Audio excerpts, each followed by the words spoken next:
अस्सलाम वालेकुम टिकटॉक दे friends, announcer जवार दानिशदानी दी तरफों मोहतरम बरा सलाम।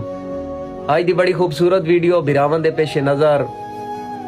अच्छा यारा, कदी किसी दा कोई बेली सजन बाणी पवे ना ते आशक जदां बेली नाल होवे ज़हरी गल है ओदी बात आकड़ ते वड्याई ते बनदी है, फुंड बनदी है। अच्छा अल्लाह ना करे उन्हां दी संगत त्रुट वजे ना कदी। ਇਹ ਜਿਹੜੇ ਲੋਕ ਹੁੰਦੇ ਨਾ, ਜਿਹੜੇ ਸ਼ਰੀਕ ਸ਼ਰੂਕ ਹੁੰਦੇ ਨੇ, ਉਹਨਾਂ ਨੂੰ ਤਰੋੜਨ ਦੇ ਚੱਕਰਾਂ 'ਚ ਹੁੰਦੇ ਨੇ, ਉਹ ਬੜੀਆਂ ਗੱਲਾਂ ਪੜਦੇ ਨੇ। ਜਦਾਂ ਬੰਦੇ ਨਾਲ ਬੇਲੀ ਤੇ ਹੋਵੇ ਉਸ ਵਕਤ ਬੰਦਾ ਕਿਸੇ ਨੂੰ ਗੱਲ ਨਹੀਂ ਕਰਨ ਦਿੰਦਾ, ਤੇ ਜਿਸ ਵਕਤ ਬੇਲੀ ਛੱਡ ਵਜੇ ਨਾ ਲੋਕਾਂ ਦੀਆਂ ਮੰਨ ਕੇ, ਉਸ ਵੇਲੇ ਉਹ ਬੰਦੇ ਵੀ ਗੱਲਾਂ ਸੁਣਾ ਦਿੰਦੇ ਨੇ ਜਿਹੜੇ ਬੰਦਿਆਂ ਜਿਹੇ ਨਹੀਂ ਹੁੰਦੇ, ਤੇ ਬੰਦਿਆਂ ਚੁੱਪ ਕਰਕੇ ਗੱਲਾਂ ਸੁਣਨੀਆਂ ਪਾਉਂਦੀਆਂ। ਦੌੜਾ ਪਿਆ ਸੁਣਾਈਨਾ ਕਿ ਕਿਸੇ ਦੁੱਖ ਤਕਲੀਫ ਨੂੰ ਸਾਰੀ ਜ਼ਿੰਦਗੀ ਕਿਸੇ ਹਾਲ ਵਿੱਚ ਕਦੀ ਨਾ ਖੰਨਿਆ। तेरे फुटण ते मेरियां कमलियां अखी मेरे सबर दा भोल चा भनिया।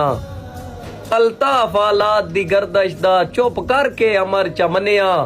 ओए अज वो दुश्मन सिर जोर दिसींदा है जिन्नू पल्ले ही कदी ना बनिया।